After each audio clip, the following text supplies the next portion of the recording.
Hello guys, आज की GK की इस वीडियो में टॉप 30 जीके के कुछ ऐसे क्वेश्चन आंसर लाए हैं जो कि बहुत ज़्यादा महत्वपूर्ण हैं। आप सभी लोग वीडियो को पूरा ध्यान से देखिएगा। चलिए, आज का फर्स्ट क्वेश्चन है, भारतीय राष्ट्रीय ध्वज में केसरिया रंग क्या दर्शाता है।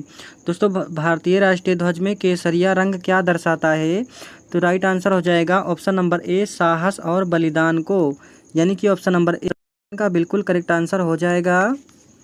चलिए, अगला सवाल, किसे भारतीय सिनेमा का जनक कहा जाता है? दोस्तों, किसे भारतीय सिनेमा का जनक कहा जाता है? तो ये कहा जाता है दादा साहब फाल्के को, यानी कि ऑप्शन नंबर ए इस प्रश्न का बिल्कुल सही जवाब हो जाएगा। दोस्तों, सभी के सभी क्वेश्चन बिल्कुल इंपॉर्टेंट हैं। आप सभी लोग वीडियो को पूरा ध्यान से देखिएगा। चलिए, क्वेश्चन नंबर 3 है, किस नदी को उत्तर भारत की जीवन रेखा कहा जाता है? दोस्तों, किस नदी को उत्तर भारत की जीवन रेखा कहा जाता है? तो ये कहा जाता है गंगा नदी को, यानी कि ऑप्शन नंबर ए इस प्रश्न का बिल्कुल करेक्ट आंसर हो जाएगा। चलिए, अगला सवाल, क्वेश्चन नंबर 4 है, किसे भारत का मोती कहा जाता है? दोस्तों, भारत का मोती किसे कहा जाता है? तो ये कहा जाता है गोवा को। गोवा को भारत का मोती कहा जाता है। वेरी वेरी इंपॉर्टेंट क्वेश्चन है, यानी कि ऑप्शन नंबर सी इस प्रश्न का बिल्कुल करेक्ट आंसर हो जाएगा।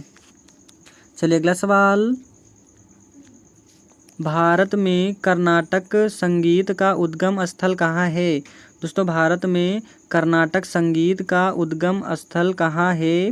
तो राइट आंसर हो जाएगा दक्षिण भारत में, यानी कि ऑप्शन नंबर बी इस प्रश्न का बिल्कुल करेक्ट आंसर हो जाएगा। चलिए, अगला सवाल, दोस्तों सभी के सभी सवाल बिल्कुल इंपॉर्टेंट हैं। आप सभी लोग वीडियो पूरा ध्यान से देखिएगा। कालबेलिया नृत्य किस राज्य का प्रसिद्ध लोक नृत्य है? दोस्तों, कालबेलिया नृत्य जो है ये किस राज्य का प्रसिद्ध लोक नृत्य है? तो ये आपका हो जाएगा राजस्थान। कालबेलिया जो नृत्य है ये राजस्थान का लोक नृत्य है, यानी कि ऑप्शन नंबर सी इस प्रश्न का बिल्कुल करेक्ट आंसर हो जाएगा। चलिए, अगला सवाल, भारत का सबसे ऊंचा शिखर कौन सा है? दोस्तों, भारत का सबसे ऊंचा शिखर कौन सा है? राइट आंसर हो जाएगा कंचनजंगा। कंचनजंगा जो भारत का सबसे ऊंचा शिखर है, यानी कि ऑप्शन नंबर बी इस प्रश्न का बिल्कुल करेक्ट आंसर हो जाएगा। चलिए, अगला सवाल,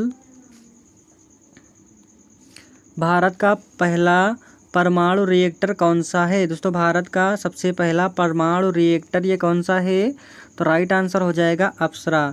अप्सरा जो है भारत का पहला परमाणु रिएक्टर है, यानी कि ऑप्शन नंबर ए इस प्रश्न का बिल्कुल करेक्ट आंसर हो जाएगा। चलिए, अगला सवाल, किस भारतीय क्रिकेटर को लिटिल मास्टर कहा जाता है? दोस्तों, किस भारतीय क्रिकेटर को लिटिल मास्टर कहा जाता है?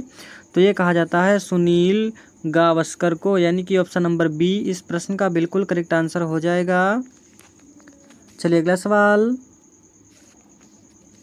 किस राज्य में काजीरंगा नेशनल पार्क स्थित है? दोस्तों, किस राज्य में काजीरंगा नेशनल पार्क स्थित है? तो राइट आंसर हो जाएगा असम राज्य में, यानी कि ऑप्शन नंबर सी इस प्रश्न का बिल्कुल सही जवाब हो जाएगा। चलिए, अगला सवाल, भारत में सबसे बड़ा स्टेडियम कौन सा है? दोस्तों, भारत में सबसे बड़ा क्रिकेट का स्टेडियम जो है ये कौन सा है? तो राइट आंसर हो जाएगा option number C Narendra Modi stadium. Narendra Modi stadium Bharat का सबसे बड़ा स्टेडियम है, यानी कि ऑप्शन नंबर सी इस प्रश्न का बिल्कुल करेक्ट आंसर हो जाएगा। चलिए, अगला सवाल, सार्क का मुख्यालय कहाँ है? दोस्तों, सार्क का मुख्यालय ये कहाँ है? तो ये है नेपाल में, यानी कि ऑप्शन नंबर सी इस प्रश्न का बिल्कुल करेक्ट आंसर हो जाएगा। चलिए, अगला सवाल, भारत की पहली महिला मुख्यमंत्री कौन बनी थी? दोस्तों, भारत की पहली महिला मुख्यमंत्री ये कौन बनी थी? तो ये बनी थी सुचेता कृपलानी। सुचेता कृपलानी जी जो है भारत की पहली महिला मुख्यमंत्री बनी थी, यानी कि ऑप्शन नंबर बी इस प्रश्न का बिल्कुल करेक्ट आंसर हो जाएगा। चलिए, अगला सवाल, मुगल गार्डन कहाँ स्थित है? दोस्तों, मुगल गार्डन जो है ये कहाँ स्थित है? वेरी वेरी इंपॉर्टेंट क्वेश्चन है। मुगल गार्डन कहाँ स्थित है?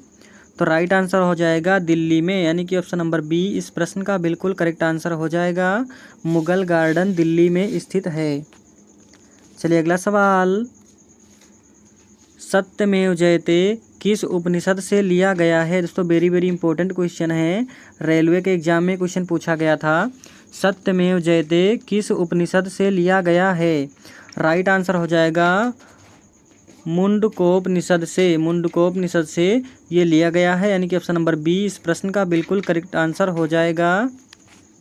चलिए अगला सवाल, भारत के किस राज्य को स्पाइस गार्डन ऑफ इंडिया कहा जाता है। दोस्तों भारत के किस राज्य को स्पाइस गार्डन ऑफ इंडिया के नाम से जाना जाता है, तो ये जाना जाता है केरल को, यानी कि ऑप्शन नंबर बी इस प्रश्न का बिल्कुल करेक्ट आंसर हो जाएगा। चलिए अगला सवाल, किस पर्व को रोशनी का पर्व कहा जाता है।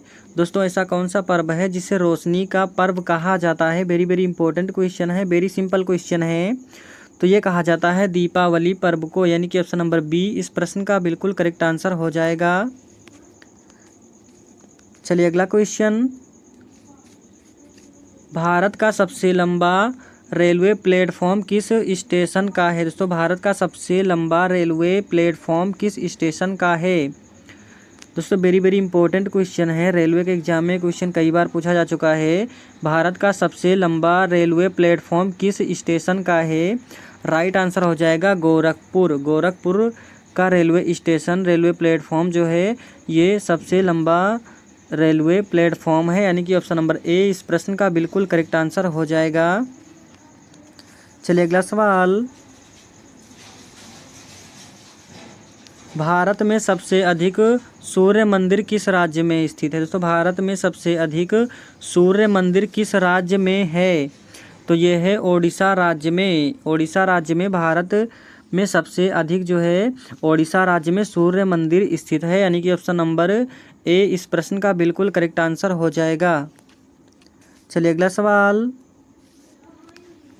किसे भारत का जल पुरुष कहा जाता है। तो भारत का जल पुरुष ये किसे कहा जाता है, तो ये कहा जाता है राजेंद्र सिंह को, राजेंद्र सिंह को भारत का जल पुरुष कहा जाता है, यानी कि ऑप्शन नंबर बी इस प्रश्न का बिल्कुल करेक्ट आंसर हो जाएगा। चलिए अगला सवाल, किस भारतीय वैज्ञानिक ने रमन प्रभाव की खोज की। दोस्तों किस भारतीय वैज्ञानिक ने रामन प्रभाव की खोज की थी।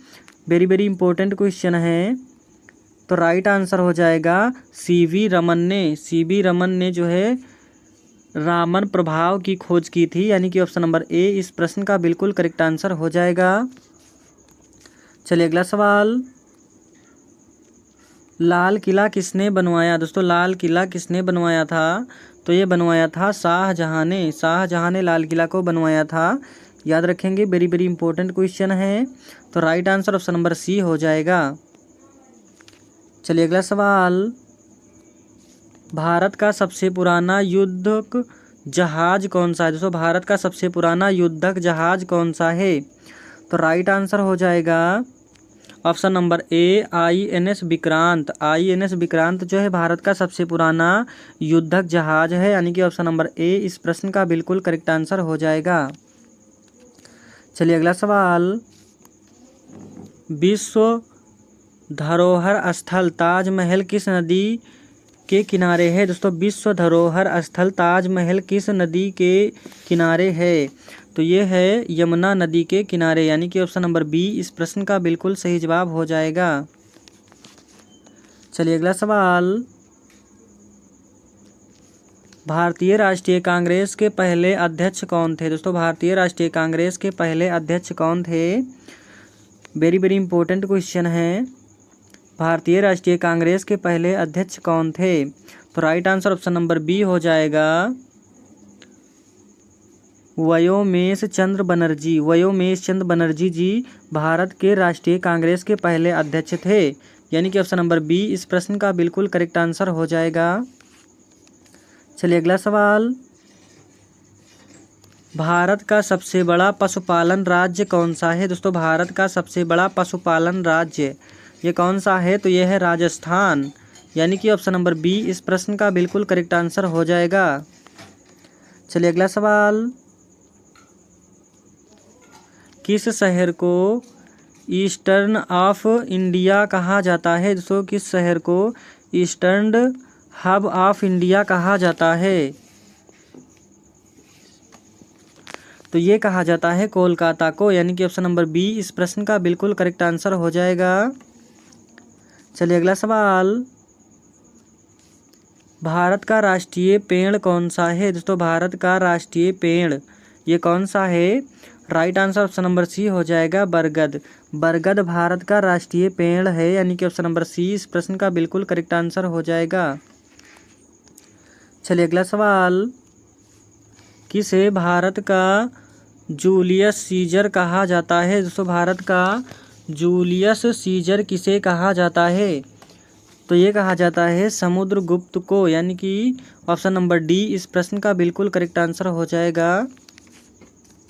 चलिए अगला सवाल, किस राज्य को भारत का मछली कटोरा कहा जाता है? दोस्तों किस राज्य को भारत का मछली कटोरा कहा जाता है? तो ये कहा जाता है आंध्र प्रदेश को, यानी कि ऑप्शन नंबर बी इस प्रश्न का बिल्कुल करेक्ट आंसर हो जाएगा। आंध्र प्रदेश राज्य को भारत का मछली कटोरा कहा जाता है, यानी कि ऑप्शन नंबर बी इस प्रश्न का बिल्कुल करेक्ट आंसर हो जाएगा। दोस्तों वीडियो पसंद आया हो तो वीडियो को लाइक करें, चैनल को सब्सक्राइब करें और लास्ट में कमेंट बॉक्स में कमेंट करके बताएं कि इनमें से आप सभी लोग कितने सवाल सही किए हैं।